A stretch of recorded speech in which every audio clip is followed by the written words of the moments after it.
Hi, guys. Hello. Welcome to Etta Arlene Spiritcast. If you're new to this podcast, we talk about all things related to mindfulness, magic, astrology, Reiki, meditation, anything in that realm. And in today's episode, we are talking about spirits. In particular, we're talking about spirit guides. So before we get into it, do you want to tell them where they can find us at? You can follow us over on Twitter at edpro_pgh, where we tweet a lot. You can follow us on Instagram, Tumblr, Facebook, TikTok, at Etta Arlene. Did you say Twitter? Let's just Twitter first. Oh, you did? I zoned out. Where else You can they can follow find us on YouTube, where we post Reiki-infused videos almost every single day. Go like and subscribe. And you go to our website, ettaarlene.com. Sign up for our email list. Get a free Reiki session almost every single month. We are going to get better at doing it in 2023. Yeah, we have to. We appreciate you all. We appreciate everybody who has subscribed. We appreciate everybody who has donated and become a patron. You guys are awesome, and you help us out a lot. Yeah. And everybody who buys our stuff. We just have a new Oracle deck that just came out. Mm-hmm. Today Daily Oracle. Go check that out. And we have a couple books out as well that we've published. So it's all linked down below. Yeah, and thank you for all of the kind comments we get too. It always means a lot. Like when we go through, we can't get through all of them on YouTube and on other platforms, but we appreciate them. You know. We see you and we appreciate you. Yeah. So do you want to get into the episode, or you want to keep talking about stuff? Yeah. Wait, what talk about? We're going to talk about the amount. I know I don't want to disclose my life. Never mind. I was going to talk about all my potions I'm dripping in constantly. Yeah, that's something for the new year. We've been wearing a lot more of our of ours and other people's magical creations, I've noticed, and bathing in them. Literally. Yeah, which has been cool, and really like supporting other creators. We've been, I don't know, just something to happen. We've always like bought from other like witches and stuff like that, but this year I've really been like, oh, you make that? I like it. This is going to help me? Cool. Yeah. Sometimes you need that extra energetic support to help break through some barriers and get out of some of the cycles that someone may be in. Yeah. And for manifesting as well, which is great while we have our Reiki and stuff. Like, everybody should have a little bit more energetic support to help them with whatever they need, period. So, and buying off of people helps them. We're all about it all. Yeah. Buying local, supporting small business, supporting the witches, 1,000%. Yeah, I mean, you are wearing, we had Divine Derica on, you're wearing her oils. I'm wearing her oil. And the menagerie. I'm wearing the menagerie's oils. I'm wearing an oil my friend gave me from Brazil. The Brazilian oil is crazy. It is crazy. And, I hope that the combination I'm doing is not volatile. Combination. Just rolling the dice. Just roll the dice. It won't be. Everything's fine. Oh, I have a story. So, this is about our new Oracle deck, and then we'll get into the spirits. Which is awesome. Check it out. Yeah, so we had one of our best friends in town over the holidays, and our other best friend who's in town had how we got the Brazilian oil. He gives us each an oil. He gave her one for, like, was it Love and, like, Beauty, or was it Love? We did not need to disclose. Oh, okay. Well, whatever. He gave me one for Intuition, which you guys will find out later in the episode. Of why it's relevant. It's relevant. So I was just, like, casually, like, put it on, and then I'm hanging out with my friend, because she stayed over at my house. And I was like, oh, look at my new Oracle deck. And I'm flipping through the cards. And then this new Oracle deck we have has this feature. It's a yes, no, maybe. And it's so you can pull out those 3 cards, or you can leave them in, whatever you want to do. But if you want like a yes, no, maybe question, you pull them out and then you shuffle the 3 and then lay them down and you pick. And so I tell my friend, think of a question in your head and then I'll pull it. And I'm just, this isn't a serious like ritual. And so I pull it and it's yes. And she goes, oh, great. Oh my God, it's so awesome. And then her like phone rings 5 minutes later and she gets a call pertaining to now I didn't know what she asked, but she gets this call and pertaining to that. So it's something that she really like wanted to happen, and she gets the call confirming that it's happening. And it was literally 5 minutes after my Oracle deck told her, yes, it's happening. Mind you, she doesn't have a lot of faith that it's going to happen. Yeah, and I didn't know. So she asked the question in her head. I told her not to tell me. And so then she looks at me after she gets a call, and she's just like, fuck you. And I'm like, well, what did you ask? And then she tells me, like, that's what she asked for. And then it happened. So, you shrug, magic of the universe. So I'm like, tell you. This metaphysical moment. Magic. All right. On that note, let's play our ad and then get into the episode. All right. Okay, guys, this is an ad. We believe in supporting small business. And today, we're talking about the small business called Garage Cats. They make 100% organic handmade lip balm using hemp and cocoa butter. It smells amazing. It lasts for a very long time. They use eco-friendly paper tubes. They're pretty much awesome. If you are interested in supporting this business, you can find the link below or go to garagecats.etsy.com. We just want to take a quick moment to invite everyone listening to check out our shop at ettaarlene.com. If you like what we do, it is one of the easiest ways to support us. Plus, you will get our awesome handcrafted 100% vegan soy candles, our prints, books, oracle cards, and book a Reiki session. All of this can be found at ettaarlene.com and linked in the show notes.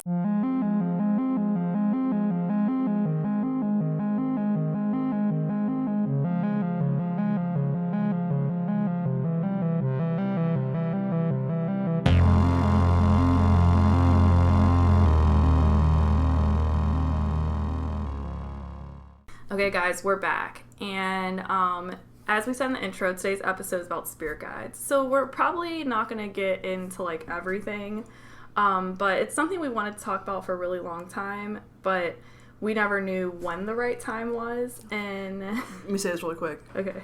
So for everybody listening, I don't care what you believe in or what you don't believe in. We all incarnate here with teams to assist us on our journeys, whether that be from the angelic realm and spirit guides, which can be deceased relatives, it can be ancestors, it can be a lot of different things. So you're never alone. So even if you do feel alone, we are just coming out from the new year, you're never alone. So start asking for assistance in whatever you need. Yeah. And see what happens. So you can ask like your guides for anything. But like I was saying, we never knew when a good time would be to talk about spirit guides. And this might be a multi-part episode. I'm not quite sure where we're going with that.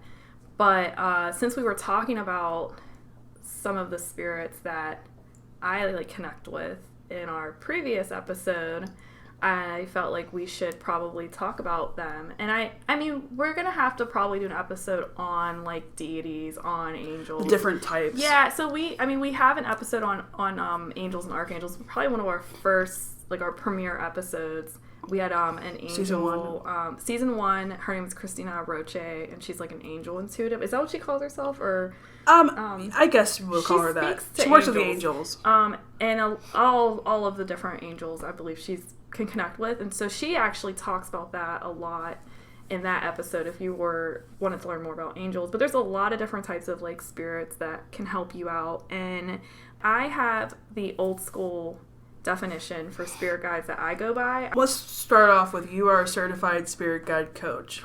Yes. Through Hay House. Through Hay House. And then I didn't work with. I did her lectures, and I can't remember her name. It's okay. We don't have to worry about. We don't have to worry about. But she's like a booklet on it. I kind of deviate from the book, but spirits have been something that I've been like interested in for a very long time because divination's one of the things that I like am passionate about. I found within the magic, and within divination, I like spells with like letters, and that's like a whole other thing that we're probably not going to talk about right now because I'm learning it. Like I'm in the throes of it. But I do talk about it. I don't know, on how you can do spells in a lot of different ways is what I'm trying to say. Oh, yeah. There's a lot of different formulas for that and X, Y, and Z. And anyways, back to like spirit guides. You said you have a very definition of spirit guide. Okay, yeah. So if you get on social media, I feel like it's very prevalent on social media. And I was actually on a feed. There's this like I'm on a lot of different feeds, like on like Reddit and other like witch like communities. But they this one person was saying how he feels like social media is taking on its own version, like its own spiritual practice, because there's all of these like spiritual things that will like trend and everybody will do, and it'll become like a way of doing things. and people will cite social media for that, and it's like deviating so much from like the original practices sometimes, or like some you probably can't even figure out where it comes from unless you like look for it. It's fragments of something. Yes, it's like fragments. It's like almost if you tell somebody a story and then you expect that same person to deliver it, to deliver that same message exactly to the next and to the next and to the next to the next, but multiply that by millions. Yeah, and I mean like. And we're not even going to get into this. There's certain things that have been on social media that I learned like a different way, and I'm always like vindicated whenever I find like an old book source or something for it, and I'm like, look, I found it. I'm not crazy. You guys are wrong. Yeah, but it's all relative. You know, you do you. Like everybody's path is their path, and I think like you do you. We're just talking about us and what we do and what we believe and how we operate, which is constantly growing and evolving. Constantly. We're constantly in spirit college. Yes, and like you could listen to an older episode and we're like different now with how we engage with spirits and the like. So, I mean, as a Reiki master, like engaging with spirits is like happens, like, but you don't need to know about, I mean, like, I don't know, that's like a different like episode and how like the nature of Reiki and stuff like that, but like it opens you up to that spirit realm. I feel like once you like get attuned, all of a sudden like it's like you get blasted. Like we always joke, you can tell who's like you know? I also think too that sometimes any type of energy work is going to help people get rid of blockages to some of their clairs. Yeah, because when we did stuff, remember that one ceremony we did with the one Halloween? Oh my gosh, yeah. And then recently we did a ceremony on Halloween, which is also still lingering. Still doing its thing. Still lingering. In regards to healing. But long story short, I had always learned that you have your spirit guides that are your personal guides that have incarnated with you that can be different in nature. You can have a guide guiding you that's like an ancestor, a guide guiding you that's more of like an earth spirit.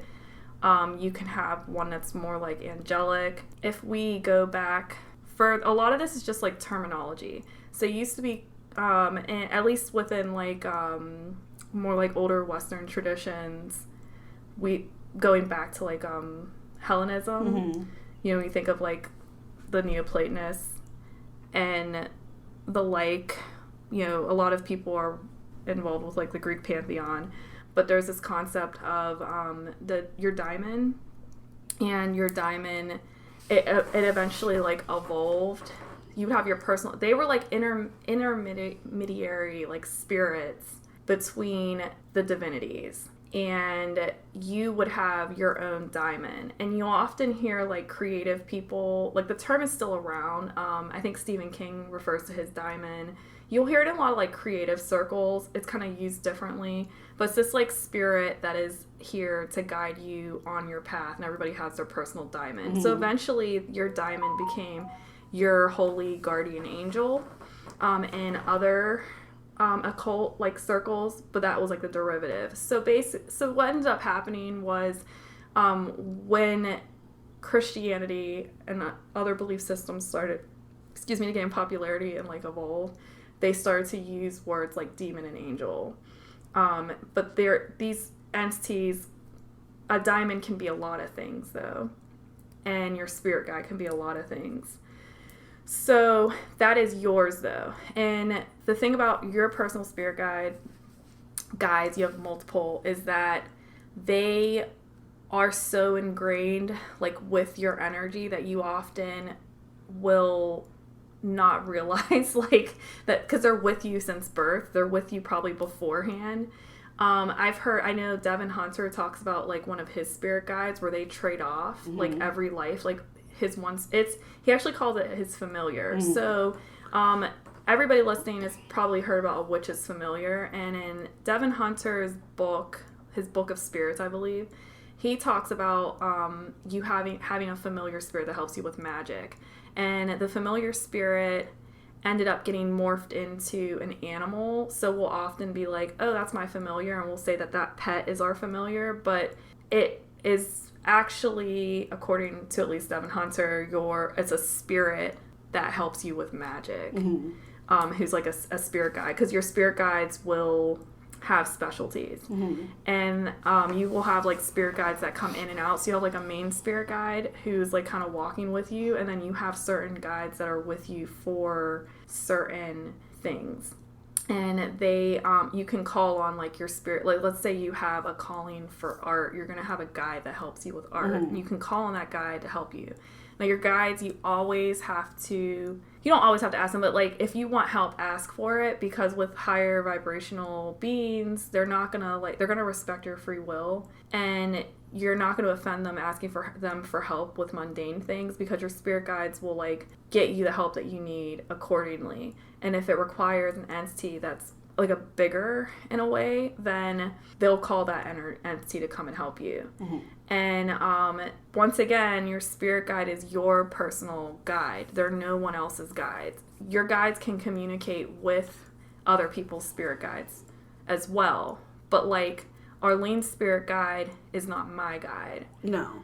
Even though my spirit guide probably knows her spirit guide, because we're in contact all the time, and they probably talk to each other. Yeah, they're probably talking about, oh, there we go again.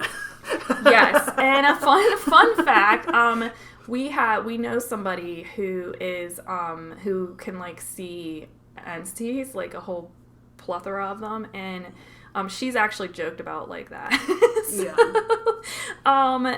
Now, okay, one question really quick. You said they come in and out. Isn't it true that correct me if I'm wrong, that spirit guides can be with you for a period of time, and then once their job's done, they're out? Yeah, they like step back, is what I commonly, I've like heard or read, that like they will agree to help you with a certain thing, and then they like step back. So your main spirit guide can like kind of move around. So like you might have one guide helping you out with a period in your life where something is happening, and then that's done, and then you have another one stepping in that's on your spirit team that you guys like agreed to do and have. And you can also have animal spirits that help you. You could have like a guide like that on your team, not to be muddled with Native American traditions.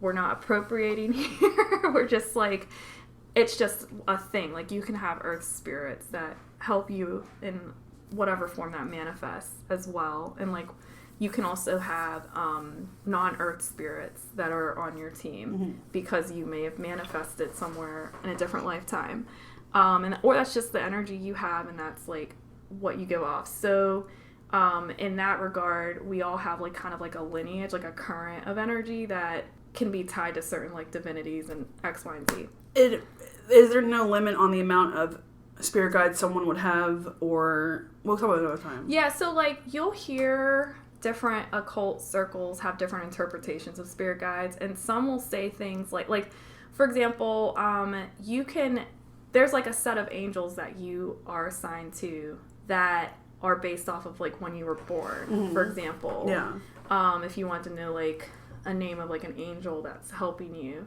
so in that regard you would have 4 angels, if give or take, depending on which occult book you're engaging in. But some people will say you have 3, some will say you have 2, some say 5. Then you hear like people go, the more you have, the more important your job is. Well, I remember Barry Strom, when we interviewed him one of those times, he said that you have as many energies helping you as you require. Yeah, and that's what I would agree with as well, that you have what you're given what you need. And you can ask for a guide. And it doesn't mean that you're lesser or better of an individual because of that. No, and some people's spirit guides might be louder because of what your work engages in. So like, like let's say you're like, I'm a creative, so I always like I'm reading about what other creative people are doing and stuff. But like, if you're supposed to be like or if you're supposed to do something that might have a little bit more resistance, your spirit guide might be louder so that you know you're on the right path.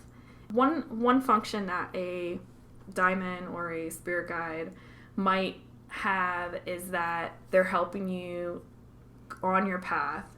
And so a part of your path on this life is like you're learning, and you're trying to break like molds for yourself, and often you're going to be met with resistance telling you can't do certain things, but you'll still have that nagging voice telling you to do it. And that might occur if you're going against like a status quo. Like, I don't know, like let's say your parents want you to be doctors, everybody in your family is a doctor, and you want to be a cook, and you feel like that's your calling, so your spirit guide will keep pushing the cook stuff. You'll keep having that inner voice, that inner dialogue, because they're like your cheerleader onto that path. They're not trying to like get you to go the other route.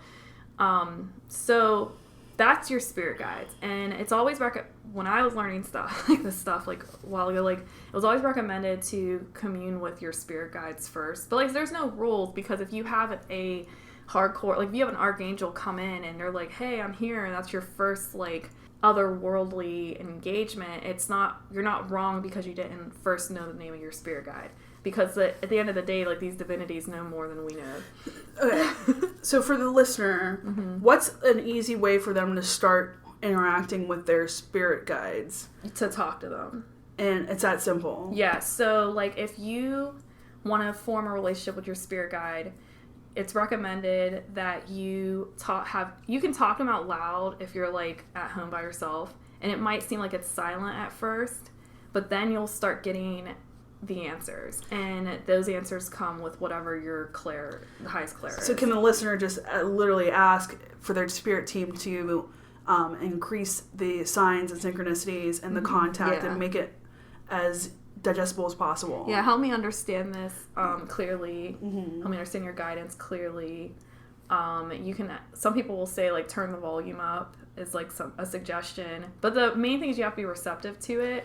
So like trying to prove that they're not real or something, like having like a discord within that in whatever form, like not having faith in your capability to connect with them, all of that, you're not going to. So like you have to like be open to whatever happens, whether there's silence or there's not, and they keep trying. And then eventually there was this one person I was reading about, and they were saying that this person had asked, and it's like a group online. I'm going to talk about spirits, but they were like, how do I know whenever this one was for deities, like how do I know when deities talking to me? And this person had a really good answer. They said you form a language with the spirits that you're engaging with.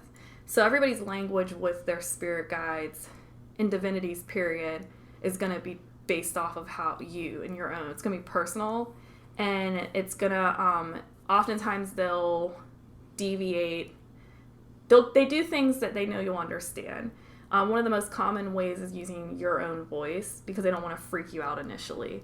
They're not going to use you're not going to have like a disembodied voice. So like usually the answers are going to be like something pops in your head. So if I say like, here's an example. If I'm like, oh my gosh, like spirit guides, I don't know which tea should I drink? Which one of these teas is going to be healthier for me? And then I hear myself go hibiscus, and that would be my spirit guide answer. Even though it's my voice, just the hibiscus, like that short, like this. They usually don't harp on things. So usually the train of thought, what will happen whenever you're first connecting with like any time, is you start to like backtrack and second guess. So that's your voice. So if I back to our example with the tea, let's say I have jasmine and hibiscus, and then I hear hibiscus, and then I go, was that me? I don't know. And then I start doing that, like, I don't know, maybe I should do, like, that back and forth. That back and forth is you. The other one is the divinity. And then you can start getting more clear about that. And eventually, if you're into it, what can happen is you form, like, your own way of communicating with the divinities. So that can be dreams, visions. It can be, let's say, automatic writing your jam. It can be just through divination. It can be a combination of everything. It can be auditory. It can be downloads. It can be visual. It could be, like, some people will engage with their spirit guides like they do their friends. Spirit guides are never going to make your life worse. There's a difference between, like they're not going to disrupt your normal, and they're not going to urge you to do anything negative or uncomfortable or out of your comfort zone. But if anything, any voice inside your head is telling you to do something bad, whether it be self-harm or anything, like that's a huge red flag. Huge red flag. Oh yeah, for sure. Like any being that is for your highest good is going to want things for your highest good, not have you destroy your life. No, they're not going to destroy or disregard your life. Yes, they will not treat this form like it doesn't matter. And the other thing about your spirit's guides, they know you, and they know like what you're capable of. They know, they're like that friend, like they've been with you forever, like with they chose to be with you. Yeah, Keyword. so like they know you very well, and they know what's gonna like draw a line, or what's gonna, like they know the difference between pushing, like expanding your horizons and moving you into positive spaces versus like harming you. And they're not gonna get mad at you. And that's one thing, like they don't get mad at you. They don't do any of that stuff. Like I'm not gonna say like, oh, they don't get impatient. Generally, they just will keep doing their job. Yes, they'll have you do shadow work. Yeah. Yes, they'll have you dig into some of the darkness within you to heal some of this stuff. But it's not going to be in a harmful manner. Yeah, and usually it's like when you're ready, and they know when you're ready for certain things. It might not seem like you're ready in certain regards for certain situations, and then you realize, oh yeah, this had to happen. This was the best timing. They can help. Spirit guides are really good with helping in regards to magic. They can help guide you to teachers. I know a lot of the teachers that I've had have been divinely guided, and I can tell which divinities are guiding me to certain teachers at this point because they'll have certain qualities. And I'm like, oh, okay, of course. Like it's clear. It's very clear. You're not going to be left with confusion. It's going to be very clear. Yeah, I feel like my spirit team has really helped with learning, because I will fall into them to help me find the right sources and teachers and books. And a lot of people will use their personal gnosis to justify certain things, and sometimes like spirit guides will tell you things that you haven't like read or you don't know or whatever, but it doesn't mean that applies to everybody. Like sometimes they're telling you something for you. I know I was engaging with a certain spirit with my work recently, and the one girl I was like reading on, I didn't quite agree with her, and then my spirit's like, yeah, it's because that's how I showed up for her, but I show up for you differently. But that's not a spirit guide. That example is not a spirit guide. So now let's talk about things that are not spirit guides but do guide you.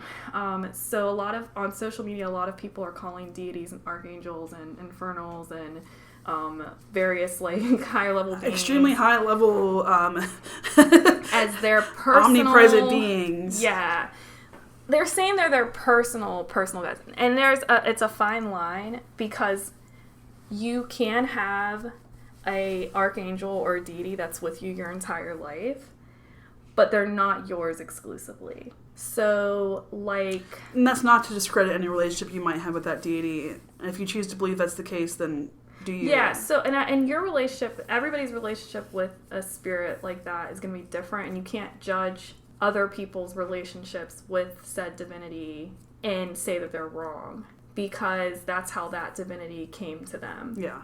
And for what purpose they came for is none of your business. Mm-mm. Like, that's their... And if they are doing something wrong, that divinity will let them know. And some people might want to fuck around and find out. It might be in their story to fuck around and find out. It might be in their story to do something wrong, so they do learn the right lesson. Mm-hmm. So who are we here to judge? Yeah, so like, you know, and there's oftentimes people will get discouraged because like social media, we mentioned earlier, will like tell you things about certain entities and say you can't work. Like they'll say things like you're not good enough for said spirit or blah blah blah. But like honestly, any relationship with anything that's like not in a physical form is between you and that spirit and that divinity and that's why it can be like quite private, and they're helping you with something on your journey. Okay, so we have higher dimensional beings who will step in that are not your spirit guides, that will choose to assist to help you on your journey. Yeah, and like that's like they are guiding you, but they are not like a spirit guide, if that makes sense. Like they're not so your spirit team is yours, like helps you exclusively, like they're on this journey with you. And then you can have higher level beings that are on the journey with you and do help you a whole lot, but they're not your spirit guide. They are a guiding spirit. They're a spirit ally. They are a like a high dimensional being that is choosing to assist you on your path. And that doesn't mean that relationship isn't intimate. It doesn't mean that it's not like something that you engage with every day. It doesn't mean like that you owe something or anything like that, but it's not quite the same. And it's easier to tell when an HDB is in your presence because their energy feels different, and it sometimes can just like blast you. And then you're like, oh shit, there's Loki.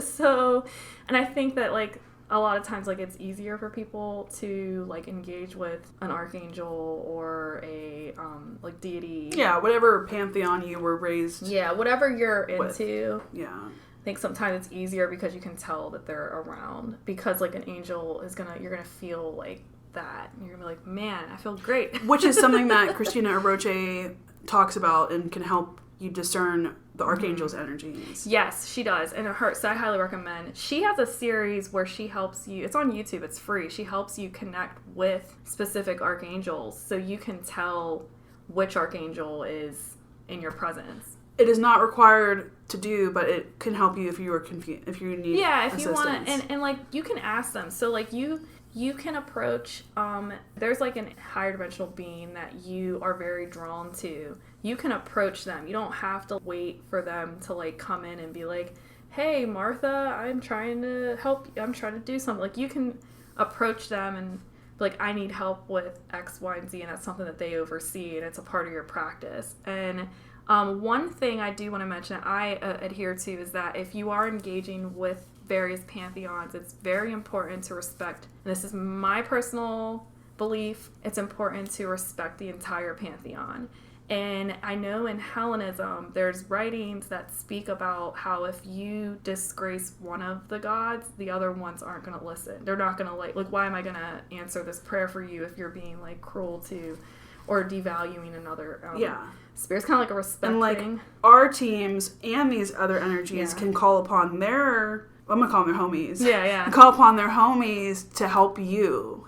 You don't necessarily have to be that you call upon them initially. That there's someone else in that same pantheon could be the one that comes in. Oh, for sure. Yeah. To assist you, and like it is known for like the archangels to do stuff like that. Oh, they do it all the time. There's a ton of archangels, like a whole lot of archangels than what we just like know about. So you could only know, let's say, Archangel Uriel, Raphael, Michael, and you go, I really need help with this. So you say, Archangel Raphael, I really need help with this. If you can help me, please do. But if you know the right, like, angel, please send them my way.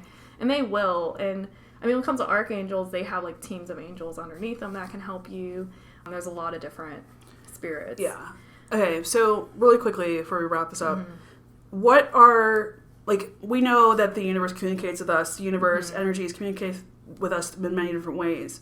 Like, what are some of the ways that will communicate to people blatantly? So a higher dimensional being, like one that's not part of your spirit guide, they will do it through music. They can do it through dreams, through meditation, through any of your clairs, through divination. A lot of them is signs and synchronicities. Numbers. They'll make themselves known. So like if you think you're connecting with one, let's say you want to connect with like Athena because you need help with like, seeking wisdom and like defense, like have more authority in your life. You might ask her to step forward for you and do something like a ritual or something, a meditation, and then the confirmation that she's arrived could come in many forms. Like you could have a dream about her. You could have all of a sudden Athena's everywhere. Everything you see is Athena. Yeah. They'll let you know. Like when a HDB is around. Sometimes we will like play ourselves and we'll be like, oh no, it can't be. It can't be. It can't be. I mean, I've played that game and they will be, mine were persistent, if that makes sense. Yeah. And then you can also, like, you might have a grouping. Like, sometimes the spirits will, like, come in groupings. Like you were saying, they're homies. Like, you'll meet people who have the same, like, grouping of spirits that, like, that come around. And you can have a lot of fun with them, too. You can do, like, your work with them. Like, you can do art with them. You can do a lot of, like, I say art because that's what I do. You can, like, write your poetry with them. you can watch TV with them if you're trying to learn something or whatever. Some spirit guides do want to sit and like hang out with them, if that's what you want to do to connect with them. There's like a plethora. You don't have to do like the razzle dazzle all the time. The main thing is like respect and discernment. Yeah, and then when it comes to like the like deities, every pantheon and every like practice is going to be different. And you hear a lot of people talk about like closed practices, so there's going to be some things that have variations on how they operate, like how the spirits operate. You might have, I know I had one come to me once for her, and within that structure I said, well, should I connect with you, like what should I do? And she said, I come to you, that type of thing. So they will let you know. So if you are interested in working with your spirit guides, start talking. And start paying attention to the signs and synchronicities. If you're seeing the numbers 555, like, or in general, if you're seeing the same number over and over again, think about what you were thinking about at the time when you saw that number, and start keeping track of that. Don't go crazy with it, but just whenever you think about it, start keeping notes, and then keep seeing how things change and shift throughout that time. Yeah, like journaling, is something meditation. You can do. Obviously, meditating. They're here to help you, and they will help you if you ask for it. And a lot of times, spirit guides, help me.